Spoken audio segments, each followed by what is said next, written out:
ओम ज्ञानतिमिरान्धस्य ज्ञानाञ्जनशलाकया चक्षुरुन्मीलितं येन तस्मै श्रीगुरवे नमः। नमः ॐ विष्णुपादाय कृष्णप्रेष्ठाय भूतले श्रीमते भक्तिवेदान्त स्वामिनिति नामिने। नमस्ते सारस्वते देवे गौरवाणी प्रचारिणे निर्विशेष शून्यवादी पाश्चात देश तारिणे। हे कृष्ण करुणा सिंधु दीनबंधु जगतपते गोपेश गोपिका कांत राधा कांत नमोस्तुते। तपत कांचन गौरांगी राधे वृंदावनेश्वरी वृषभानुसुते देवी प्रणमामि हरिप्रिये। वाञ्छाकल्पतरुभ्यश्च कृपा सिन्धुभ्य एव च पतितानां पावनेभ्यो वैष्णवेभ्यो नमो नमः। जय श्री कृष्ण चैतन्य प्रभु नित्यानंद श्री अद्वैत गदाधर श्रीवासादि श्री गौर भक्तवृंद। हरे कृष्णा कृष्णा कृष्णा हरे हरे हरे राम राम राम हरे हरे। हरे कृष्णा। उपस्थित सर्वांचं मी मनपूर्वक स्वागत करतो आणि आपल्या सगळ्यांच्या विषयी मी कृतज्ञता व्यक्त करतो की आपण आपल्या जीवनातील जो अमूल्य वेळ आहे त्या वेळातून वेळ काढून आज आपण इकडे एकादशीचं महात्म्य श्रवण करण्यासाठी इकडे उपस्थित झालेला आहात। तर आपणा सर्वांना सगळ्यात प्रथम मी वरुथिनी एकादशीच्या शुभेच्छा देतो। आणि ही जी प्रत्येक महिन्यामध्ये ज्या 2 एकादशी येतात त्यानुसार आज जी वरुथिनी एकादशी आहे तिचं महात्म्य आज मी तुम्हाला कथन करणार आहे। तर याची सुरुवात जी आहे ती अशी होते की धर्मराज युधिष्ठिर महाराज जे आहेत ते भगवान श्रीकृष्णांना प्रश्न विचारतात की हे भगवंता, मी आपल्याला साष्टांग नमस्कार करतो। आपण मला चैत्र महिन्याच्या शुक्ल पक्षामध्ये येणारी जी एकादशी आहे त्या एकादशीचं नाव म्हणजे काय आहे तर कामदा एकादशी आहे। याबद्दल तुम्ही मला सविस्तरपणे कथन केलेलंच आहे, परंतु त्याच्यानंतर वैशाख कृष्ण पक्षामधील येणाऱ्या एकादशीबद्दल आपण मला महत्त्व सांगावं, त्याचबद्दल मला त्याचा विधी काय आहे आणि त्याचबरोबर त्याचं महात्म्य काय आहे ते देखील आपण मला कृपा करून सांगावं ही मी तुमच्या चरणी एक नम्र विनंती करतो। त्यानंतर भगवान श्रीकृष्ण त्यांना सांगतात की हे महाराज युधिष्ठिर, वैशाख महिन्याच्या कृष्ण पक्षातील एकादशीला वरुथिनी एकादशी असं संबोधतात किंवा तिला म्हणतात। आणि ही एकादशी काय आहे तर ही एकादशी सौभाग्य देणारी आहे। त्याचबरोबर ही एकादशी सर्व पापांचा नाश करणारी आहे आणि त्याचबरोबर ही एकादशी मोक्ष देणारी आहे। ही कथा म्हणजे ही जी एकादशी आहे हिची कथा मी आता तुला सांगतो की तू कृपा करून लक्ष देऊन ऐक। आपल्या सर्वांना देखील मी विनंती करतो की आजूबाजूला जरी काही घडामोडी घडत असल्या तरी आपण या कथेकडे लक्ष द्यावं, जेणेकरून आपल्या जीवनामध्ये आमूलाग्र बदल घडून येईल। तर पुढे भगवान श्रीकृष्ण जे आहेत ते काय सांगतायत की प्राचीन काळामध्ये नर्मदा नदीच्या काठी एक मांधाता नावाचे महाराज राहत होते आणि ते त्यांचं राज्य फार चांगल्या रीतीने चालवत होते। त्याच वेळेला त्यांची ख्याती अशी होती की ते अत्यंत दानशूर होते आणि ते फार तपस्वी देखील होते। एकदा ते जंगलामध्ये गेले। कशासाठी गेले तर ते तिकडे तपस्या करण्यासाठी म्हणून गेले आणि अचानक तिकडे तपस्या करत असताना कुठून तरी एक जंगली अस्वल तिकडे आलं आणि महाराजांच्या पायाला चावा घेऊ लागला. तरीही महाराज आपल्या तपस्येमध्ये एवढे अढळ होते की ते तपस्येमध्येच मग्न राहिले. त्यांनी कोणत्याही प्रकारचं त्या अस्वलाला हाडतूड किंवा हकलून देणं वगैरे अशा प्रकारचं काही केलं नाही. काही वेळाने अस्वलाने काय केलं असेल तर त्या अस्वलाने त्यांचा पाय चावत राहून त्यांना ओढत जंगलामध्ये अजून आतल्या बाजूला घेऊन गेले. आपल्याला जरी कुठेतरी आजूबाजूला खाट खोट हे झालं तरी काय होतं, आपलं लक्ष विचलित होतं, आपलं लक्ष तिकडे ओढलं जातं. पण मांधाता महाराज हे एवढे तपस्येमध्ये लीन होते की त्या अस्वलांनी पायाला चावा घेतला, त्याच्यानंतर त्यांना ओढत घेऊन गेले तरी ते तपस्येमध्ये मग्नच राहिले. त्याच्यानंतर महाराज जे आहेत ते मनातून फार घाबरले. त्यानंतर ते घाबरले, परंतु तपस्वी धर्माप्रमाणे त्यांनी कोणताही क्रोध केला नाही किंवा त्यांच्या मनामध्ये त्या अस्वलाला मारण्याचं मनात देखील आलं नाही. त्यांनी भगवान विष्णूंना करुण भावनेने प्रार्थना केली आणि त्यांनी हाक मारून भगवान विष्णू जे आहेत ते तिखट झाले. म्हणजे विचार करा, ते किती थोर तपस्वी असतील. त्यांनी भगवान विष्णूंना पुकारलं आणि भगवान विष्णू तिकडे येऊन हजर झाले आणि त्यांनी भगवान विष्णूंनी काय केलं तर आपल्या सुदर्शन चक्राने मग त्या अस्वलाचा वध केला. ते झाल्यानंतर इकडे बघितलं तर काय, एवढी सगळी घटना होईस तोपर्यंत त्या अस्वलाने महाराजांचा पाय एवढा चावला होता अक्षरशः म्हणजे तो खाल्ला गेला होता. त्यामुळे महाराजांचा पाय जवळजवळ गेला होता. त्यानंतर महाराज जे होते ते फार दुःखी झाले. का तर त्यांचा एक पाय निकामी झाला होता, तो निघून गेला होता आणि त्यांना दुःखी बघून भगवान विष्णू जे आहेत ते भगवान विष्णू म्हणाले, हे वत्सा, हे मुला, तू शोक करू नकोस.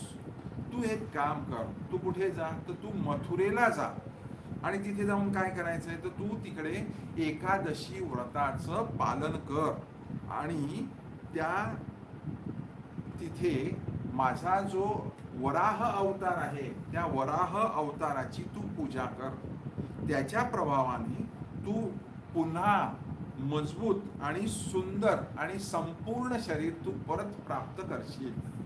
या अस्वलाने जे तुला चावलेलं आहे ते तुझ्या पूर्वजन्माच्या कर्माचं फळ होतं. आपण म्हणतो ना लॉ ऑफ कर्मा, आपण जे काही केलेलं असेल ह्याच जन्मात नाही पण गेल्या जन्मात असेल किंवा त्याच्या आदल्या जन्मात असेल, कितीतरी जन्म आपण जी कर्म करत असतो त्याचं आपल्याला परत मिळत असतं. पण आपल्याला या गोष्टी समजत नाही. पण ह्याला कर्माचा सिद्धांत जो आहे तो लागू पडतो. मग भगवंतांनी जी केलेली आज्ञा आहे ती पडत्या फळाप्रमाणे मानून मांधाता महाराज जे आहेत ते मथुरेला गेले आणि मथुरेला जाऊन त्यांनी काय केलं, श्रद्धेने एकादशी व्रताचं पालन केलं. त्या व्रताच्या प्रभावाने ते लवकरच पुन्हा सुंदर आणि संपूर्ण अंगांनी ते युक्त झाले. त्यांचे पूर्ण अवयव जसेच्या तसे झाले. म्हणजे स्पेशली त्यांचे जो पाय होता तो चांगला झाला आणि या एकादशीच्या पुण्यामुळेच नंतर महाराज मांधाता जी आहेत ते कुठे गेलेले आहेत, स्वर्गाला गेलेले आहेत. म्हणून जो कोणी भयाने त्रस्त असेल त्याने वरुथिनी एकादशीचं व्रत करून भगवान विष्णूंचं स्मरण करावं. या व्रतामुळे सर्व पापांचा नाश होतो आणि मोक्ष प्राप्ती होते. आता ही झाली एक कथा, पण त्याचबरोबर अजून एका महाराजांचा तिकडे उद्धार झालेला आहे. त्याबद्दल भगवान श्रीकृष्ण यांनी सांगितलं की या एकादशीच्या व्रताच्या प्रभावाने व्यक्ती जी आहे ती पापातून मुक्त होते आणि सगळ्यात महत्वाचं काय आहे तर जन्म मृत्यूच्या फेऱ्यातून आपण बाहेर पडतो. आपल्याला सगळ्यांना माहिती आहे की पुरुषार्थ कुठले कुठले, एक आहे धर्म, अर्थ काम आणि मोक्ष.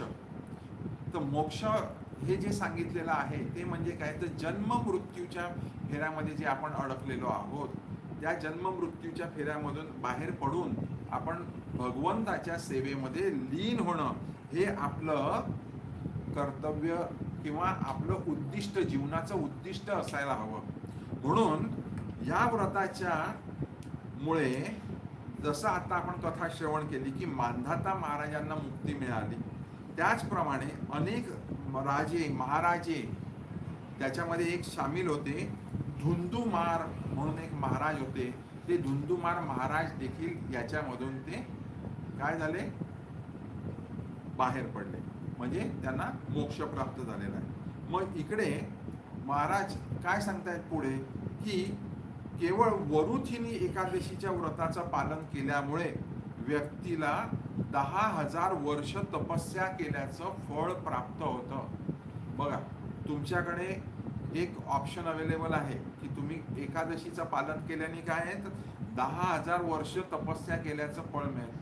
आता कलियुगामध्ये माणसाला जास्तीत जास्त किती आयुष्य असतं, 100 वर्ष, 110 वर्ष. त्याच्या पुढे जाऊ शकते का व्यक्ती? नाही. आणि पूर्वी लोकांना तेवढं आयुष्य होतं, म्हणजे प्रभू श्री रामचंद्रांनी किती वर्ष आयुष्य हे केलं, राज्य हे केलं होतं, तर 11,000 वर्ष जवळजवळ राज्य केलं होतं. मग त्यांना आपण म्हणू शकतो की 10,000 वर्ष जर त्यांनी तपस्या केली वगैरे असा आपण निकष लावू शकतो.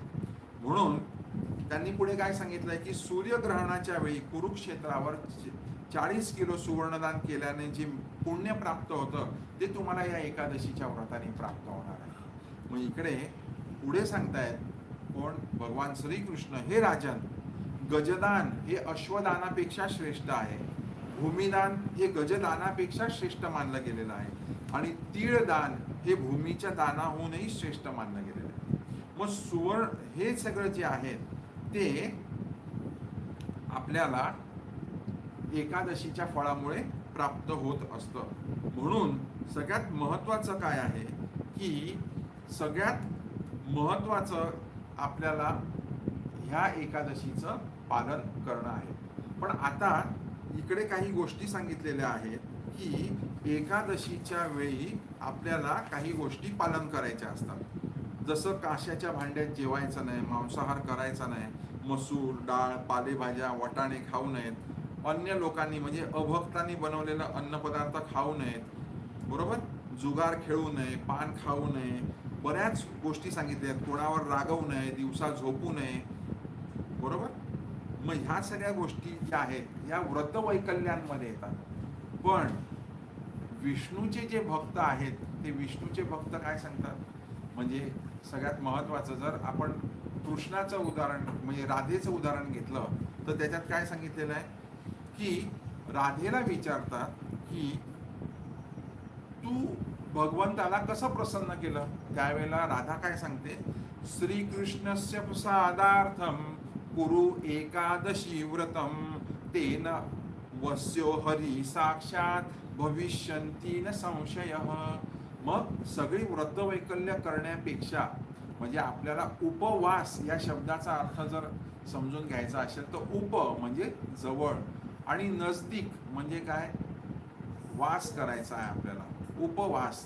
पण तो कसा होईल, जेव्हा आपण भगवंताचं नामस्मरण करू. ते कसं करू, हरे कृष्ण कृष्ण कृष्ण हरे हरे, हरे राम राम राम हरे हरे. मग नाम आणि भगवंत हे वेगळे आहेत का.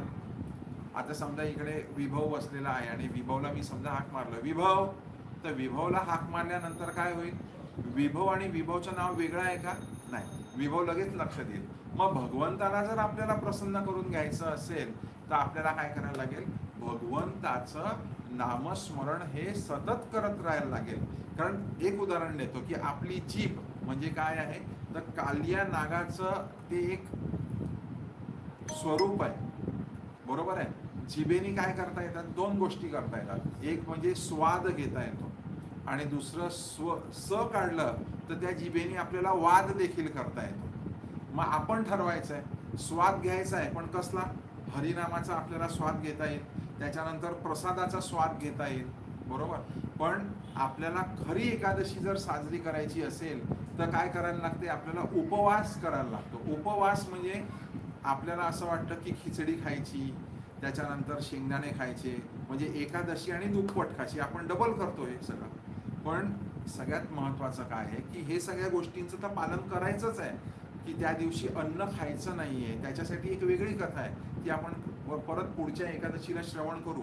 पण आता सगळ्यात महत्त्वाचं काय आहे तर भगवंताची कथा ऐकली पाहिजे.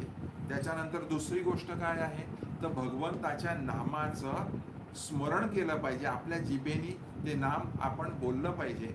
त्याच्यानंतर भगवंताच्या नामाचं कीर्तन केलं पाहिजे आणि भगवंताचं भजन केलं पाहिजे. ह्या सगळ्या गोष्टी जेव्हा आपण करतो तेव्हा आपली जी एकादशी आहे ती सफल होते. म्हणजे व्रतवैकल्य करण्याच्या ऐवजी आपण हा जो हरिनामाचा मार्ग आहे, कारण आपण कशामध्ये आहोत, आपण आहोत कलियुगामध्ये. आणि आपण मगाशीच म्हटलं की कलियुगाचा जो सिलॅबस ज्याला आपण म्हणतो किंवा युगधर्म जो आहे तो म्हणजे काय आहे, हरिनाम आहे. आणि म्हणूनच आपण सगळेजण आज इकडे जमलेलो आहोत. ते सगळेजण आपण आता याच्या पुढे भजनं असतील किंवा हरिनामाचं कीर्तन असेल ते सगळेजण मिळून आपण करूया. तर आपण सगळेजण आज इकडे आलात आणि ही जी वरुथिनी एकादशीची कथा आहे ती आपण मनपूर्वक श्रवण केली, त्याबद्दल मी आपले सगळ्यांचे पुनश्च एकदा धन्यवाद मानतो, कृतज्ञता व्यक्त करतो. धन्यवाद. हरे कृष्ण.